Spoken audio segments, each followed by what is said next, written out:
오늘도 하나님께서 한량없는 은혜 부어주실 줄 믿습니다. 아멘. 그림 하나 먼저 보면서 오늘 설교를 시작하려고 하는데요. 혹시 이 그림이 어떤 그림인지 아시는 분? 모르시는 분이 없겠죠. 이 그림은 교통 표지판인 유턴이라는 표지판입니다. 이 표지판이 무엇을 의미하는지도 잘 알고 계실 거예요.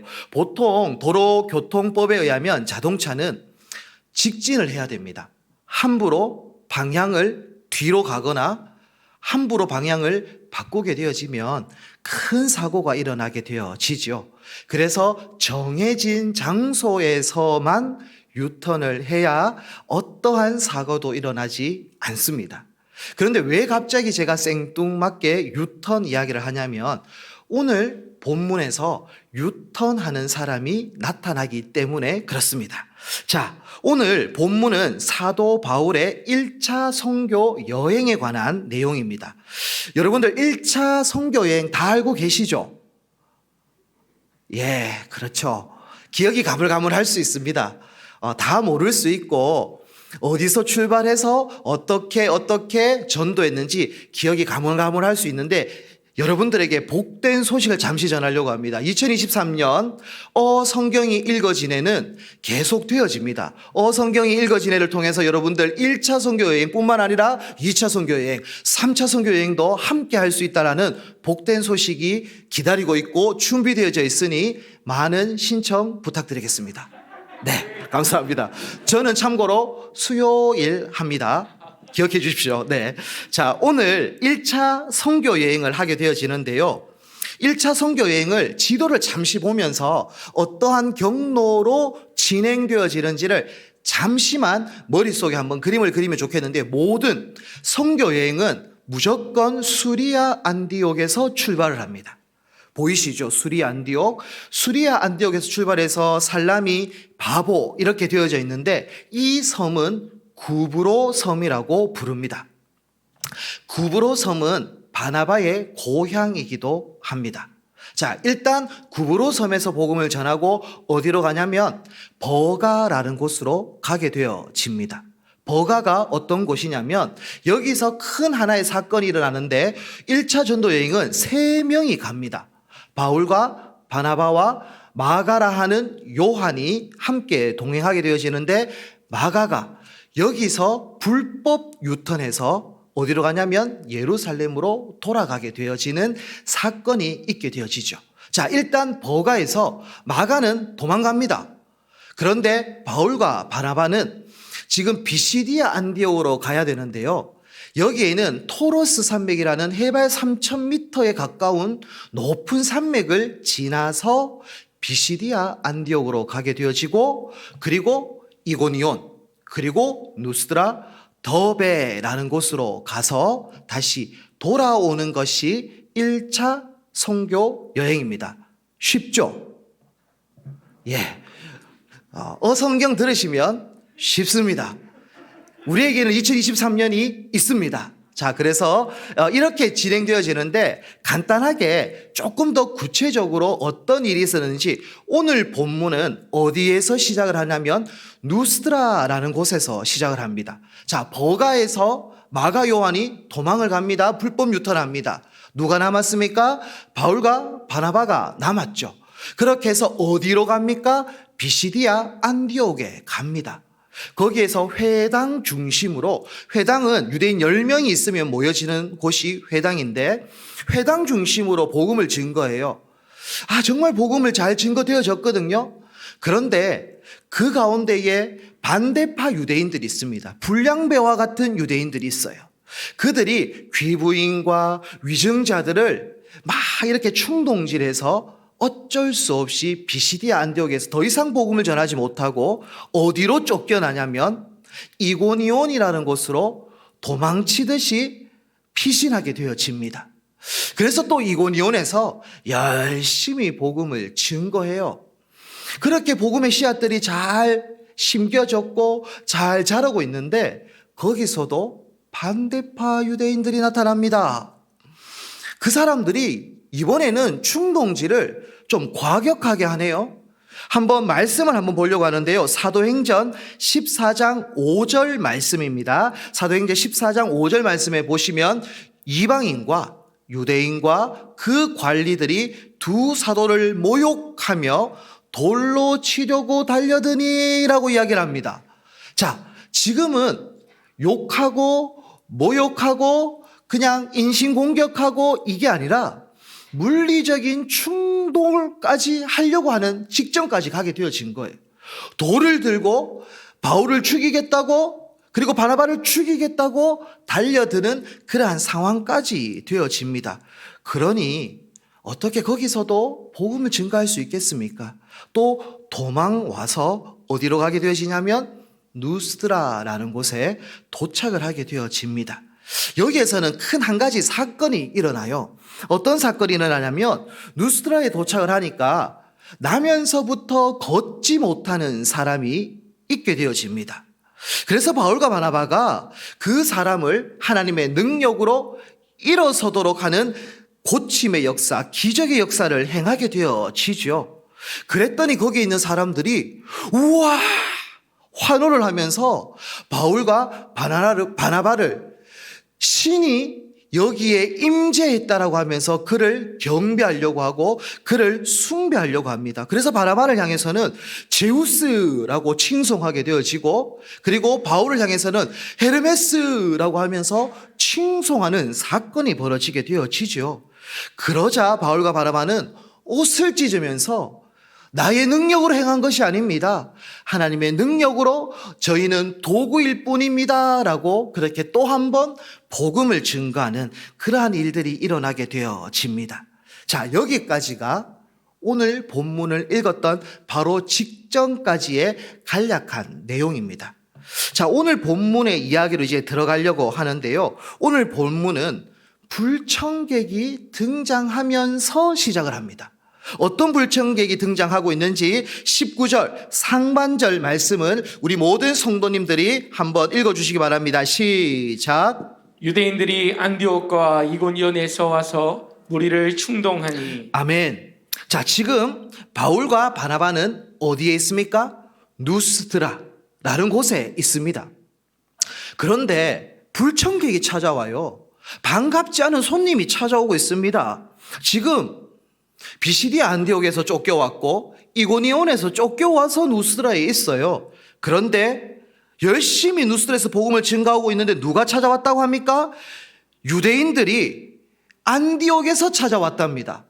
유대인들이 이고니온에서 찾아왔다고 하고 있습니다. 이들은 바울을 대적했던 불량배들입니다. 바울을 죽이려고 했던 그 불량배들이 이고니온에서 비시디아 안디옥에서 찾아온 거예요. 그러니 지금 찾아와서 말씀 듣고자 찾아왔겠습니까? 이고니온에서 했던 그것 그대로 하려고 지금 누스드라까지 찾아온 거예요. 괴롭히려고, 바울을 협박하려고, 아니면 진짜 돌로 쳐 죽이려고 할 정도로 지금 바울에게 찾아온 거예요. 19절 하반절 말씀을 한 번 더 우리 모든 성도님들이 읽어주시기 바랍니다. 시작. 그들이 돌로 바울을 쳐서 죽은 줄로 알고 시외로 끌어내치니라. 지금 그들이 이고니온에서 왔습니다. 비시디아 안디옥에서 왔습니다. 와서 결국 뭐 하고 있습니까? 돌을 들고 바울을 향해서 던지기 시작을 하는 거예요. 지금 죽이려고 그냥 조약돌, 조그만한 구슬 같은 그런 돌을 던진 게 아니에요. 주먹만한 돌, 저 인간 죽여버려야지 라고 하는 마음으로 돌을 던지고 있는 거예요. 그런데 돌을 던졌는데 그 돌에 바울이 맞습니다. 바울이 맞고 피를 철철 흘리면서 실신한 거예요. 기절한 거예요. 그러니 불량배 유대인들이 봤을 때 죽었네. 아이고 속 시원하다. 내가 저 인간 죽이려고 내가 이고니에서 왔지. 속이 시원하네 이제. 그러면서 바울을 시외로 버립니다. 죽었으니까 던져버리는 거죠. 그러니 지금 거의 죽은 상태와 마찬가지예요. 그러한 죽어있는 그 바울을 누가 찾아왔냐면 제자들이 찾아옵니다. 제자들 마음은 어떻겠습니까? 얼마나 허망하겠습니까? 정말 우리 바울 선생님이 비시디아 안디옥에서 이고니온에서 복음을 전하고 결국 쫓겨와서 여기 누스드라에서 와서 그렇게 기적도 행하고 복음을 증거하면서 이제 조금 싹이 트고 열매를 조금 맺는가 했는데 결국 그 불량배들이 와서 사도 바울을 죽였으니 그들의 마음이 얼마나 허망하겠습니까? 얼마나 애통했겠습니까? 엉엉 울고 있었겠죠. 그러면서 현실적인 고민도 했겠죠. 어떻게 장례를 치룰까? 어떻게 장례식을 치러야 되지? 어떻게 시체를 수습해야 되지? 그런 고민을 하고 있었지 않겠습니까? 그러한 상황 가운데에 기적과 같은 일이 일어납니다. 20절입니다. 20절 함께 봉독하도록 하겠습니다. 시작. 제자들이 둘러섰을 때에 바울이 일어나 그 성에 들어갔다가 이튿날 바나바와 함께 더베로 가서. 지금 어떤 일이 일어났습니까? 죽었다고 생각했던 바울입니다. 유대인들도, 돌을 던졌던 유대인들도 이거 죽었네, 시체 버리듯이 던졌어요. 제자들도 우리 스승 죽었구나, 우리 영적 아버지 바울 죽었구나, 그렇게 생각하는 그 순간 벌떡 일어나는 기적과 같은 일이 일어난 거죠. 그렇게 해서 이제 훌훌 텁니다. 흘린 피도 닦습니다. 그렇게 해서 몸을 추스리는 것이 당연하지 않겠습니까? 이게 그냥 사고가 아니에요. 그냥 돌 하나 잠깐 맞아서 타박상 입은 정도가 아니에요. 사람이 죽을 정도의 큰 사고가 일어난 거지 않습니까? 그러면 일반적으로 어떻게 해야 합니까? 어떻게 해야 됩니까? 쉬어야죠. 몸을 추스려야죠. 병원도 가고 물리치료도 받고 푹 쉬어야 됩니다. 그런데 바울은 어떻게 합니까? 더 이상 누스드라에서는 있을 수 없어서 더베로 하루 정도만 몸을 추스리고 바로 더베로 가게 되어집니다. 누스드라에서 더베로 이동을 하게 되어지죠. 그런데 거기에서 쉬지 않습니다. 거기에 가서도 그 성에 들어갔다가 이튿날 바나바와 함께 더베로 갔잖아요. 가서 거기서도 복음을 왕성하게 전합니다. 거기서도 끊임없이 주의 복음을 증거하고 증언하는 삶을 살아갑니다. 그런데 더 중요한 것은 무엇이냐면 더베 바로 옆이 다소라는 도시가 있거든요. 거기는 사도 바울의 고향이에요. 일반적으로 큰 사고를 당했고 큰 고통을 당했고 어떻게 보면 너무나 큰 충격을 받았다면 고향에 가서 쉬면서 다시 정비해서 다시 수리아 안디옥으로 갔다가 다시 정비해서 충분히 복음을 전할 수 있지 않겠어요? 그런데 갑자기 다소로 안 갑니다. 보통 그냥 다소로 직진해서 가면 돼요. 다소로 가지 않고 더베에서 복음을 전하다가 갑자기 유턴합니다. 다시 누스드라로 가게 되어집니다. 왜 갔을까? 이게 오늘 설교의 핵심입니다. 왜 갔겠습니까? 무엇 때문에 거기에 갔겠습니까? 자, 21절 함께 보도록 하겠습니다. 21절입니다. 함께 봉독해 주세요. 시작. 복음을 그 성에서 전하여 많은 사람을 제자로 삼고 루스드라와 이고니온과 안디옥으로 돌아가서. 아멘. 지금 사도 바울은 이틀 전에 돌에 맞았던 사람이에요. 그렇게 복음을 전하다가 돌아가서 유턴, 다시 어디로 돌아가냐면 자기를 죽이려고 했던 그곳, 나를 향해 돌을 던졌던 그곳 누스드라로 돌아가게 되어집니다. 이 누스드라라는 지역과 그리고 더베라는 지역 그리고 이고니온이라는 지역은 갈라디아 지역입니다. 좀 쉽게 설명을 드리면 경상북도 안에 경산시가 있고요, 영천시도 있죠, 구미시도 있습니다. 그러니까 갈라디아 지역은 도입니다. 도. 그러니까 갈라디아라는 도 안에 더베라는 도시가 있고 누스드라라는 도시도 있고 이고니온이라는 도시가 있는 거죠.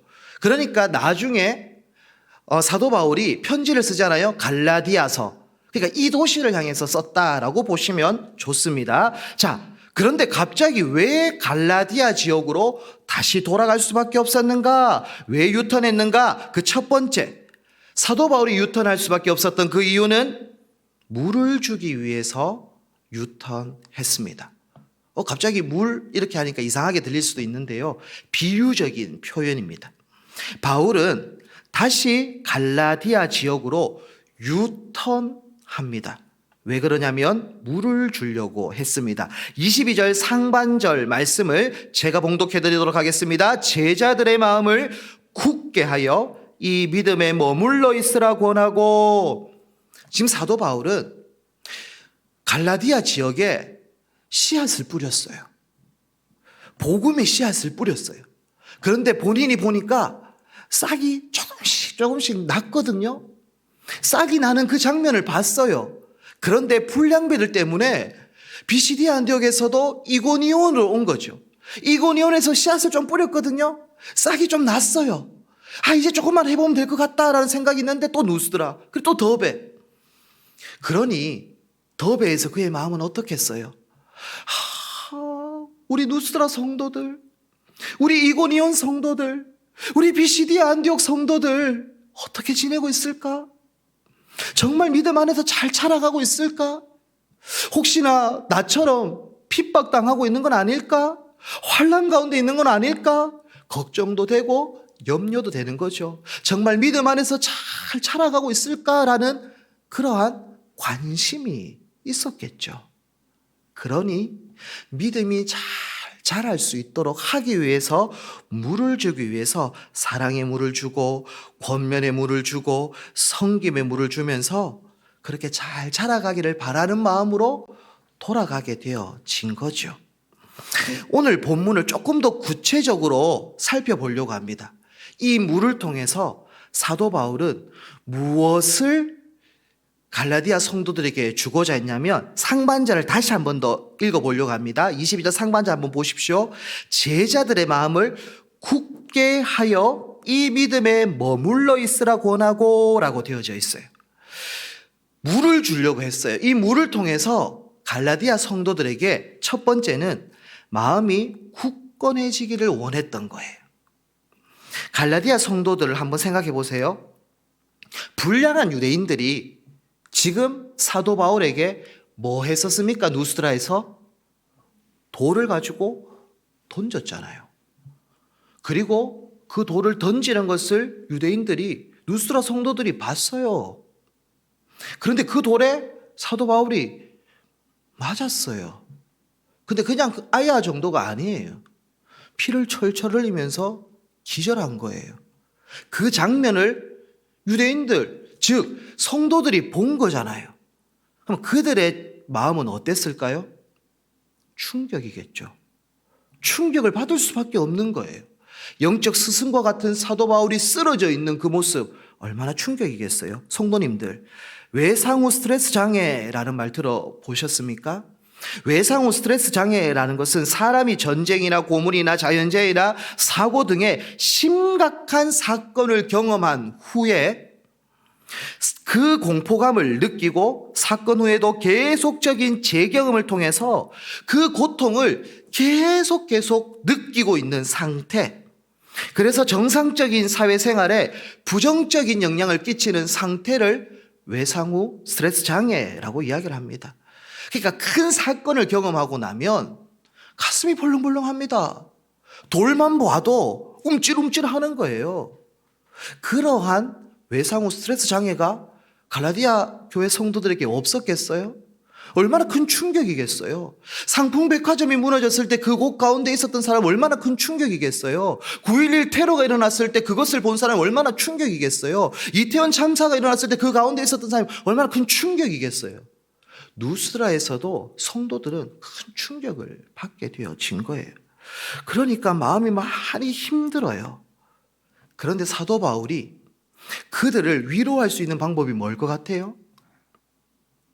얼굴을 보여주는 거예요. 그들 마음 가운데에는 사도 바울 정말 괜찮을까? 뇌신탕 걸려가지고 정말 크게 지금은 우리가 봤을 때 더베로 갔을 때 괜찮았는 것 같은데, 아니 거기서 잘못된 건 아닐까? 그런 생각이 당연히 있었겠죠. 그들에게 큰 위로를 줄 수 있는 방법은 사도 바울이 두 발로 걸어서 건강한 모습을 보여주는 거예요.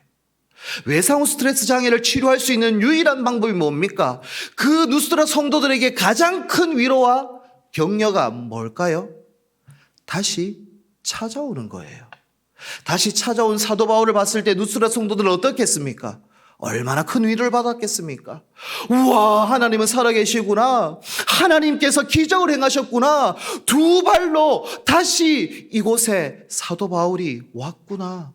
할렐루야, 하나님 감사합니다, 감사합니다 라면서 찬양하고 경배하고 감사했지 않겠습니까?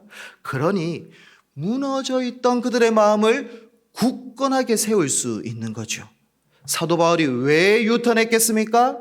무너져 있는 마음을 바로 세울 수 있고 가장 큰 위로를 줄 수 있기 때문에 원수가 거기에 있지만 나를 죽이려고 했던 그 사람들이 버젓이 시퍼렇게 눈뜨고 있지만 그곳을 향해서 담대하게 뚜벅뚜벅 걸어갈 수 있는 거죠. 저는 우리 모든 믿음의 권속들도 원수를 향해서도 담대함으로 뚜벅뚜벅 걸어갈 수 있는 담대한 믿음의 사람이 되어지기를 축원합니다. 두 번째는 물을 통해서 누스라 성도들, 갈라디아 교회 성도들에게 어떠한 것을 주려고 했냐면 믿음에 있기를 원했다라는 것입니다. 바울이 믿음에 머물러 있으라라고 하는 것은 계속해서 예수님께 충성하며 십자가에서 돌아가시고 부활하신 예수님을 통해 계시된 하나님의 은혜에 대한 확신에 계속 머물러 있으라라는 말인 거예요. 하나님께 끝까지 충성하고 나를 위하여 이 땅에 오신 그 예수 그리스도의 그 십자가를 꼭 붙들고 환난과 핍박 가운데에서도 흔들리지 않고 확신 가운데에 서 있도록 하기 위해서 바울은 유턴하고 누스드라로 돌아간 것이죠. 당시 불량한 유대인들, 특별히 바울을 돌로 치려고 했던 그 유대인들은 그대로 있었습니다. 그 사람들은요, 정말 포악한 사람들이에요. 사람을 죽일 정도의 사람은요, 악독한 사람이에요. 일반적이지 않아요. 그 사람은 아주 비열한 사람들이에요. 그러한 그들이 예수님을 믿고 따르는 누스드라 성도들 그냥 가만히 보고 있었겠습니까? 그래, 예수 잘 믿어. 그렇게 했겠어요? 안 했겠죠. 바울도 돌로 던지려고 했던 그 사람들이 예수 믿는 예수쟁이들 가만히 놔뒀겠습니까? 어떻게라도 괴롭혔고 어떻게라도 모욕도 주고 협박도 하고 예수 못 믿도록 흔들지 않았겠어요? 그러니 사도 바울은 갈라디아 성도들이 환난과 핍박 가운데 분명히 있다는 것을 알고 있는 거예요. 그러한 환난과 핍박 가운데에서도 정말 성도들이 신앙을 지키고 믿음을 지키고 정말 하나님께 충성을 다해서 정말 믿음의 뿌리를 내리면서 그렇게 살아가기를 간절히 바랬던 것이죠. 그러니 원수가 버글버글거리고 있는 그곳 가운데서도 사도 바울은 주저하지 않고 돌아가는 거예요. 다시 한 번 더 양육하는 거예요. 다시 한 번 더 믿음의 뿌리를 잘 내릴 수 있도록 말씀으로 꼴을 먹이는 거예요.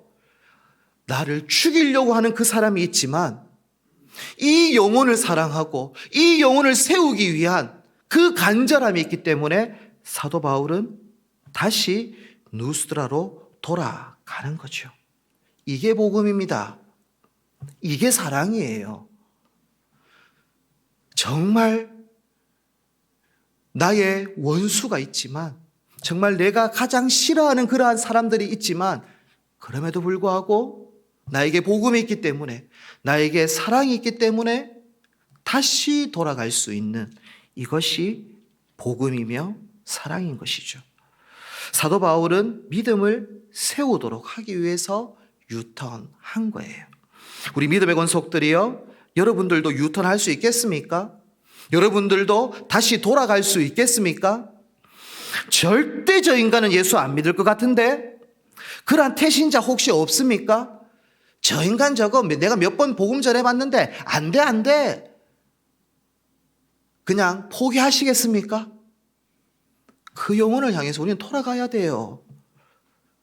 내가 판단하면 안 됩니다. 우리는 때를 어떤지 아니었던지 전하는 거예요. 예수 그리스도의 복음이 나에게 있고 예수의 사랑이 있기 때문에 안 될 것 같은 태신자, 원수와 같은 그 태신자를 향해서도 눈물의 씨앗을 뿌려야 합니다. 복음의 씨앗을 뿌려야 합니다. 그것이 복음이고 그것이 사랑입니다.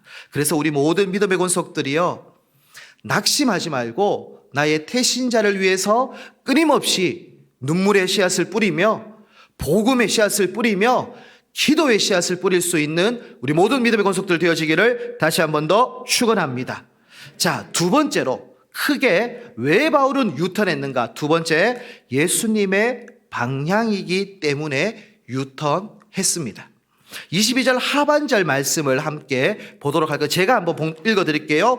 또 우리가 하나님의 나라에 들어가려면 많은 환난을 겪어야 할 것이라 하고 라고 되어져 있습니다.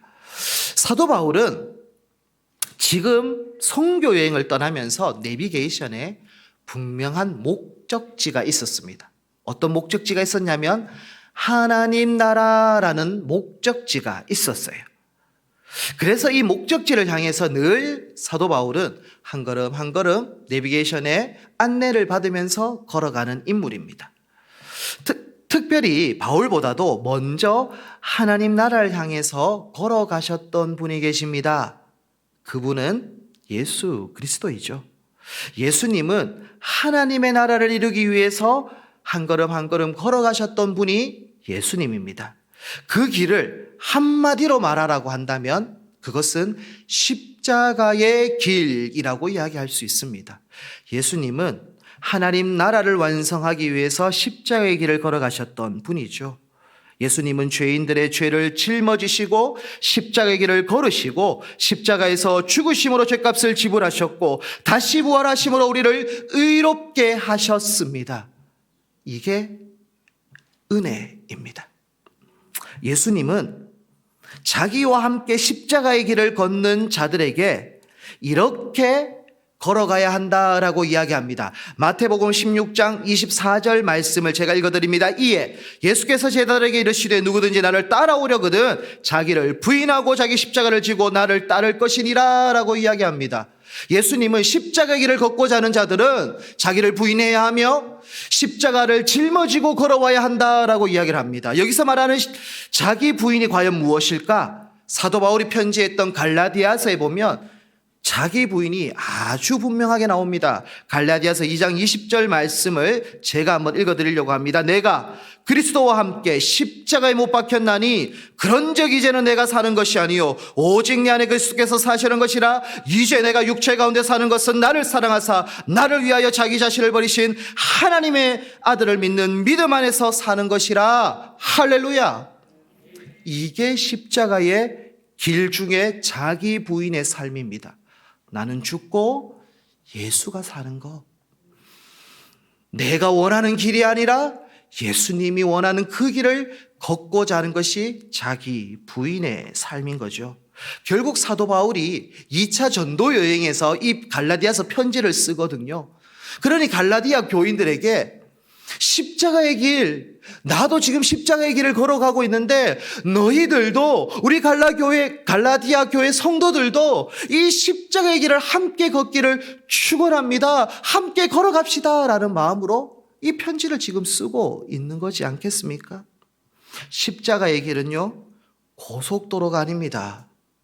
십자가의 길은요 비포장도로입니다. 걸어가기가 쉽지 않아요. 그래도 여러분들 걸어갈 수 있겠습니까? 고속도로가 아니라니까요. 비포장도로예요. 넓은 길이 아니에요. 좁은 길이에요. 여러분들 그 길 걸어갈 수 있습니까? 다시 한번 생각해 보세요. 제가 한번 읽어드릴 건데 예수님의 말씀을 읽어드릴 건데 정말 그 길 걸어갈 수 있는지 한번 보십시오. 마태복음 5장 39절에서 42절 말씀을 제가 한번 읽어드릴게요. 나는 너에게 이르노니 악한 자를 대적하지 말라. 누구든지 내 오른편 뺨을 치거든 왼편도 돌려대며 또 너를 고발하여 속옷을 가지고자 하는 자에게 겉옷까지도 가지게 하며 또 누구든지 너로 억지로 오리를 가게 하거든 그 사람과 심리를 동행하고 내게 구하는 자에게 주며 내게 꾸고자 하는 자에게 거절하지 말라라고 이야기를 합니다. 저도 그 책을 읽었는데 목회생들, 후보생들에게 늘 필독서가 있습니다. 자네 그 길을 가려나라는 김남준 목사님의 책이 있어요. 정말 목사의 길, 정말 목회의 길 진짜 고민해봐라 라는 책인데요. 우리 성도님들 정말 십자가의 길, 예수의 길 가실 수 있겠습니까? 제가 방금 읽어드렸던 이 마태복음은 예수의 길을 다 이야기하는 건 아니에요. 근데 한 부분인데요. 평탄하지 않아요. 내가 뺨을 치기보다는 뺨을 맞는 길이 십자가의 길이에요. 그리고 그냥 맞는 것뿐만 아니라 오른쪽 뺨을 맞았으면 왼쪽 뺨을 돌려대야 하는 길이 십자가의 길이에요. 누군가가 나에게 속옷을 달라라고 땡깡을 부리면 겉옷까지도 줘야 하는 게 십자가의 길이에요. 누가 나를 억지로 오리를 함께 걷자고 하면 십리를 걸어가야 하는 게 십자가의 길이에요. 내게 구하는 자에게 베풀어 주는 것이 십자가의 길이에요. 한마디로 이 길은 손해가 막심합니다. 너무 큰 손해가 있습니다. 그래도 걸어갈 수 있습니까? 사도 바울도요, 처음에는 손해보지 않았어요. 예수쟁이 죽이려고 앞장섰던 사람이 사도 바울이에요. 스데반 죽이는 그 돌로 쳐 죽이는 그곳에 옷을 맞고 있는 자가 사도 바울이었어요. 그래서 뺨을 치면서 살았던 인생이 사도 바울입니다. 그런데 다메섹 도상에서 예수님을 만난 후 그의 인생의 방향은 십자가의 길이 되어집니다. 비포장 도로를 걷습니다. 좁은 길을 걸어갑니다. 왜요? 그 길에 생명이 있음을 사도 바울은 알기 때문이죠. 저는 바라건대 우리 모든 믿음의 권속들이 힘들지만 분명히 손해가 있지만 어떨 때는 내 무릎이 까지고 어떨 때는 나도 모르게 상처도 받을 수 있지만 포기하지 않고 십자가의 길을 함께 걸어갈 수 있기를 축원합니다. 그래서 여러분들을 통해서 열매가 맺어지기를 소망합니다. 사도 바울은 선교 여행을 통해서 교회들이 주렁주렁 맺어지게 되어졌거든요. 여러분의 그 태신자들이 회심되어지고 여러분을 통해서 복음의 역사들이 일어날 수 있습니다. 십자가의 길을 걷기만 하면 그 십자가의 길에서 버티기만 해도 여러분을 통해서 복음의 열매는 맺혀지게 되어질 줄 믿습니다.